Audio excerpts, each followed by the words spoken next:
L'actualité à la une ce matin, le Burkina lance une réflexion sur la réduction des émissions de carbone. Une rencontre se tient actuellement sur les émissions dues à la dégradation et la déforestation des forêts au moment où débutent les journées à faible émission de carbone. Et puis une ambulance percutée hier en pleine activité sur l'avenue du Burkina Faso. À bord, il y avait une malade en évacuation à l'hôpital Yalkado Ouedraogo. Elle s'en est bien sortie. Bonjour, bienvenue au 13h15 de la télévision du Burkina. Un accident inimaginable s'est produit hier sur l'avenue du Burkina à Ouagadougou. Une ambulance en pleine activité est entrée en collision avec une voiture. Sa sirène étant pourtant en marche, il n'y a pas eu de perte en vies humaines, mais on note des dégâts matériels. Karim Namouano. Avenue du Burkina Faso, la scène est insolite.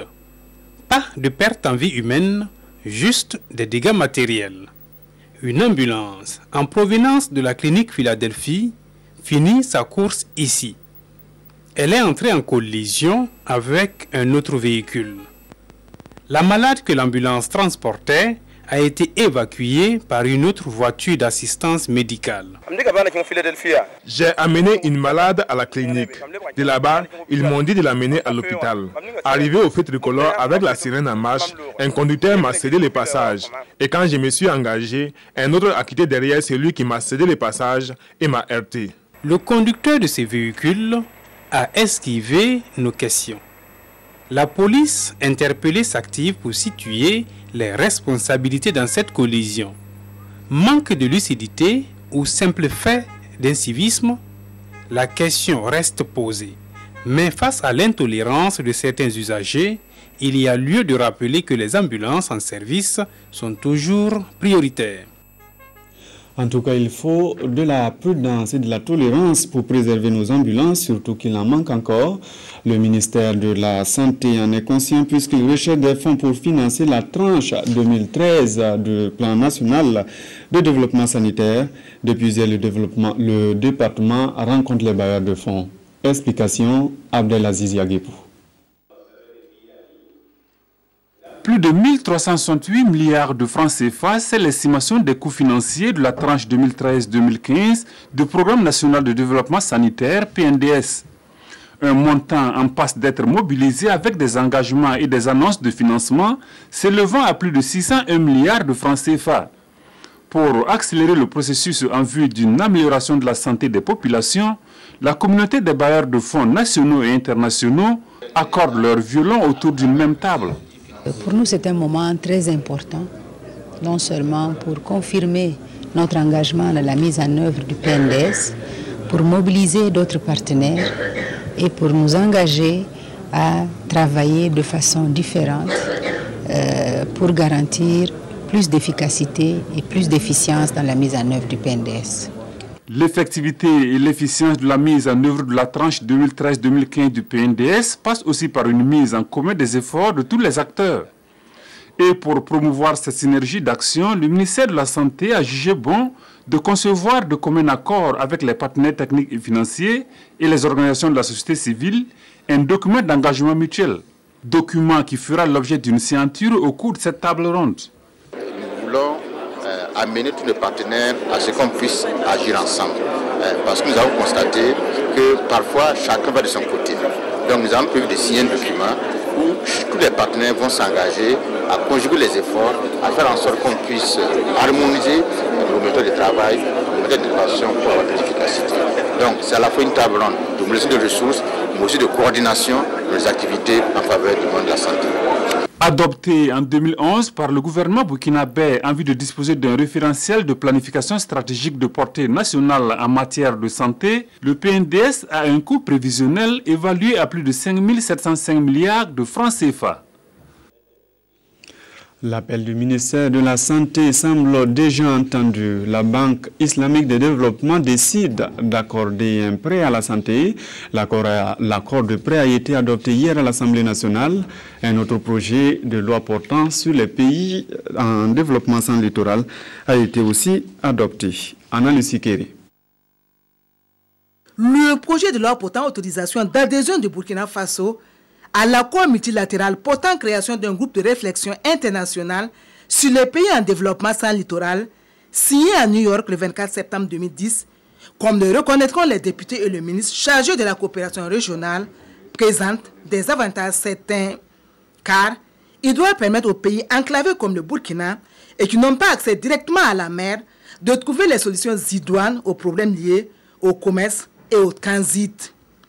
Nous nous inscrivons dans une dynamique et c'est en tenant compte des intérêts que nous pouvons tirer de cet accord que le gouvernement a décidé de demander l'autorisation de l'Assemblée nationale pour que notre pays adhère donc à cet instrument juridique. Les élus nationaux qui estiment que ce projet de loi soumis à leurs sanctions est important pour le Burkina l'ont adopté à l'unanimité, de même que le projet de loi portant autorisation de ratification de l'accord de prêt conclu avec la Banque islamique de développement pour le financement du projet d'appui au renforcement de la couverture sanitaire et la lutte contre la maladie. Nous avons pu constater lors de nos différentes campagnes politiques sur le terrain les nombreuses attentes des populations et notamment en matière de santé. Et par rapport à ce projet, il est question effectivement d'une demande de prêt auprès de la BID pour encore des renforcements des capacités. Je pense que c'est vraiment quelque chose sur laquelle nous allons beaucoup insister lors de ce mandat. C'est un prêt de 25 ans, 5 à 6 milliards de francs CFA pour construire des CSPS. Il faut que ça soit fait et nous sommes là pour veiller à ce que ça soit fait justement parce que nous allons bientôt revenir ici pour demander encore au ministre de la Santé l'état d'exécution de ce projet. Et nous tenons comme au prunelle de nos yeux parce qu'il ne s'agit pas de prendre des prêts, il faut que ces prêts-là servent à quelque chose. 4 régions, l'Est, le Nord, le plateau central et le Sahel sont concernés par le présent projet et bénéficieront d'infrastructures sanitaires, soit au total un centre médical avec antenne chirurgicale et 13 CSPS, des centres sanitaires et de promotion sociale. Des élus ont souhaité que d'autres régions puissent également avoir des projets similaires qui visent l'amélioration de la qualité des soins. La nouvelle commission nationale des droits humains installée ce matin à Ouagadougou, elle devra défendre, protéger et surtout promouvoir les droits humains au Burkina. C'est Sylvestre. Élu le 13 mars 2013, voilà installé les nouveaux bureaux et les commissaires de la Commission nationale des droits humains CNDH par le ministre des droits humains et de la protection civique. Le bureau a à sa tête cet homme, Célestin Locré Samandolgou, précédemment commissaire de la CNDH. Il faut qu'il y ait d'abord la participation et la responsabilité citoyenne à la promotion, la protection des droits humains, l'approfondissement des droits humains au Burkina Faso. C'est en tout cas ce travail très ce qu'il faut faire, pouvoir faire la visibilité et la lisibilité de la CNDH au niveau de notre pays. Les commissaires de la CNDH sont issus des associations, mouvements et ONG de défense des droits humains du Burkina. Les membres de la commission, avec le bureau élu et le président nouvellement installé, ont un grand défi à relever. Le défi de la crédibilisation de la Commission nationale des droits humains et également le défi de pouvoir rendre effectifs les droits humains au Burkina Faso, de pouvoir protéger les droits humains au Burkina Faso. Le président sortant, lui, s'est dit satisfait d'avoir permis à la CNDH de se conformer aux normes internationales. Au cours de son mandat, l'accent a été mis sur la formation des membres et les rencontres avec les populations sur leurs différentes préoccupations. Au moment de passer le flambeau après 10 ans à la tête de la CNDH, il rappelle à son successeur que la CNDH ne doit pas chercher à plaire au pouvoir public. Les droits de l'homme, il faut certes dénoncer, il faut aussi proposer. Or, comme vous le savez, les pouvoirs publics, les hommes politiques, ils n'aiment pas qu'on dénonce les insuffisances en matière de droits de l'homme. Et la CNDH ne doit pas être là pour plaire au pouvoir public. Et c'est ce que nous avons dit comme message. En voulant plaire au pouvoir public en matière de droits de l'homme, on déplaît forcément aux populations, donc on ne lutte pas pour les droits de l'homme. Le regret du bureau sortant est de n'avoir pas achevé la rédaction de l'histoire de la CNDH. Il invite les bureaux entrants à poursuivre la lutte contre l'exclusion sociale et les violences faites aux personnes âgées et aux personnes accusées de sorcellerie. La CNDH, en rappel, a été créée en 2001 afin d'accentuer la lutte contre la défense, la protection et la promotion des droits humains. Après les élections couplées de décembre 2012, la CENI capitalise ses acquis avec experts, société civile et politique. La Commission électorale nationale indépendante revient sur le processus. La Commission électorale attend surtout des recommandations pour renforcer le système électoral au Burkina Faso. Boukari Ouedraogo. Après le double scrutin de décembre 2012, l'heure est aujourd'hui à l'introspection du côté de la Commission électorale nationale indépendante. Une chose est sûre, les élections couplées du 2 décembre dernier ont été entachées de nombreuses irrégularités, en témoigne même la reprise des élections dans certaines localités. Pour les échéances à venir, la Commission électorale nationale indépendante veut faire dans le parfait. Pour ce faire, elle a réuni pendant 5 jours la classe politique et la société civile pour examiner les insuffisances afin d'améliorer le processus électoral. Il est donc ressorti de nombreuses recommandations dans les domaines de l'administration électorale, la gestion du contentieux électoral, le cadre de concertation, la régulation des médias et la sécurisation et le financement du processus électoral. En ce qui concerne la sécurisation et le financement du processus électoral, les recommandations suivantes ont été formulées. Élaborer un plan opérationnel de sécurisation du processus électoral par le ministère compétent et veiller à sa mise en œuvre en collaboration avec la CENI. Augmenter le budget de fonctionnement de la CENI en période non électorale dans la perspective de mettre en place une administration permanente. Plafonner les dépenses de campagne électorale afin d'éviter le recours à des sources de financement peu recommandées. Pour la mise en œuvre de ces recommandations, Maître Barthélémy Kéré, président de la Commission électorale nationale indépendante, a souhaité que toutes les parties prenantes prennent en compte ces recommandations afin de consolider les acquis indispensables à l'édification d'un système électoral performant et crédible. La classe politique a un certain nombre de rôles à jouer par rapport à la mise en œuvre de ces recommandations.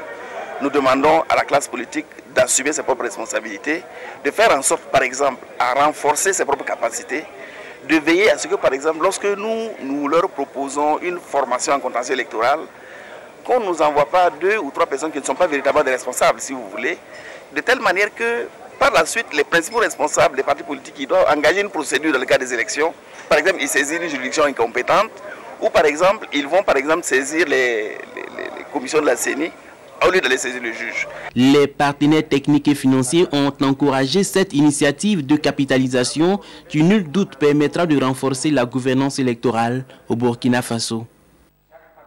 Oui, Boukari Ouedraogo, voici un secteur qui a besoin de l'appui des partenaires techniques et financiers.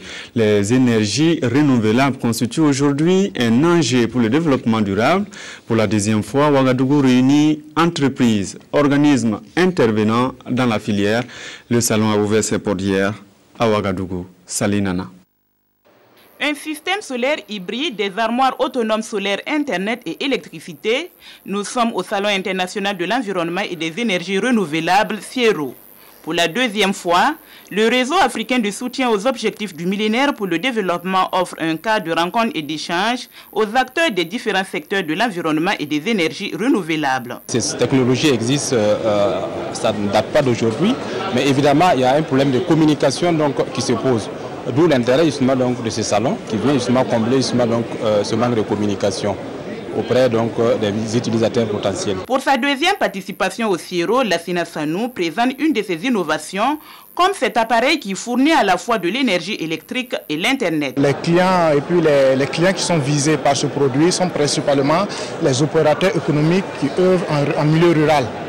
Donc ça peut leur permettre de faire des cybercafés qui permettent, 1, de donner de l'électricité et 2, de donner de l'Internet à la population. Également à cette édition du CIERO, d'autres ont opté de présenter une technologie solaire à travers une installation qui fonctionne. Nous produisons de l'énergie solaire que nous injectons dans le réseau public.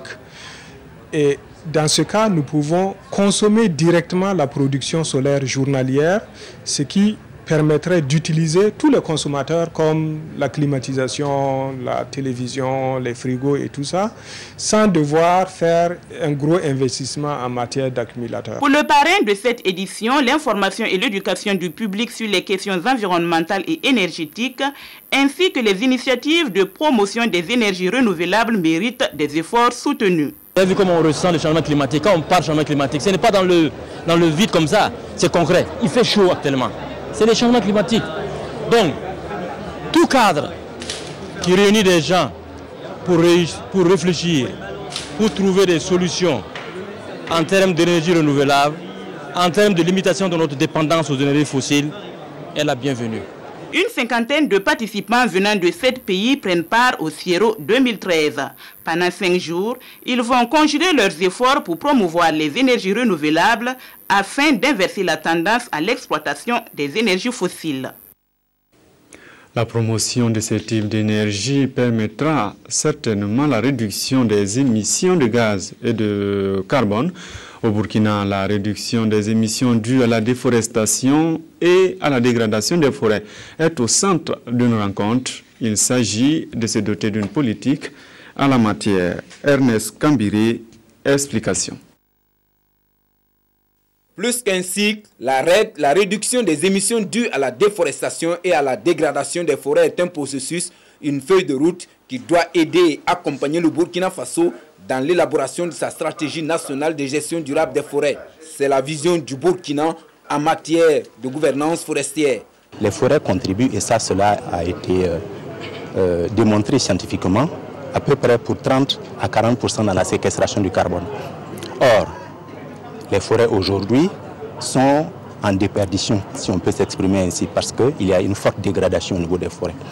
Le Burkina Faso a eu la chance d'être identifié parmi un certain nombre de pays dans le cadre d'un programme pilote qu'on appelle le programme d'investissement forestier.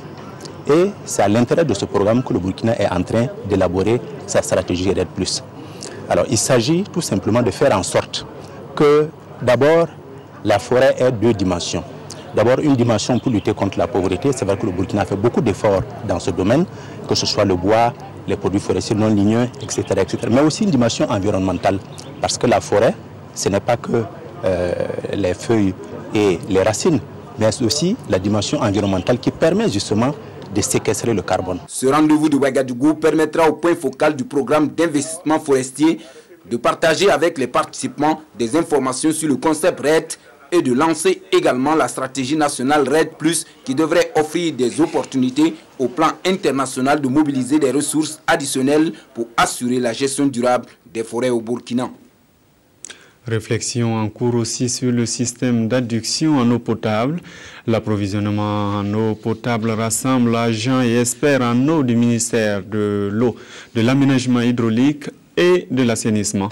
Ils veulent examiner les progrès à faire cette année. Ramatou Zida, Sylvesda, reportage. Les principaux acteurs et partenaires du secteur de l'eau et de l'assainissement sont réunis ce mardi 26 mars à Ouagadougou dans le cadre de la mise en œuvre du programme national d'approvisionnement en eau potable et d'assainissement et celle du plan d'action pour la gestion intégrée des ressources en eau. Au cours de cette rencontre, les participants devront réfléchir sur les problématiques de la mise en œuvre de ces programmes et proposer des stratégies pour améliorer les performances de l'année en cours.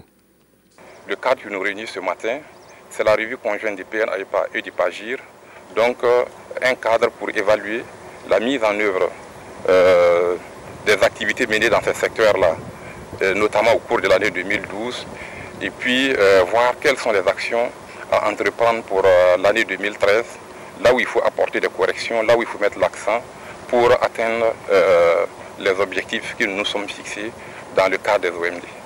Cette rencontre est annuelle. Elle a été initiée depuis 2008 et vise à consolider les acquis engrangés dans le secteur de l'eau et de l'assainissement. Pendant 3 jours, les participants devront s'appesantir sur les points sensibles liés à l'exécution des 10 projets. Il s'agit notamment de la problématique du financement du secteur et des mesures prioritaires pour l'atteinte des objectifs des 2 programmes.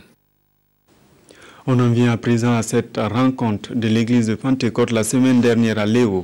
Les fidèles de l'église se sont rassemblés pour parler spirituel et économie. La 37e convention a permis de renouveler les différents bureaux. Reportage. Voici l'équipe qui dirigera l'Assemblée évangélique de Pentecôte pour les 3 ans à venir. Le pasteur Samuel Yaldia, réélu président, et son bureau devront s'appuyer sur le thème de la 37e convention « Fortifions nos mains pour bâtir le royaume de Dieu ». Nous sommes conscients que notre monde aujourd'hui dans lequel nous sommes, plus que jamais, fait face à beaucoup de difficultés, beaucoup de problèmes. Et nous croyons fermement que les solutions aux problèmes de notre monde se trouvent entre les mains. Pour aujourd'hui, merci d'avoir suivi cette édition en notre compagnie. À demain.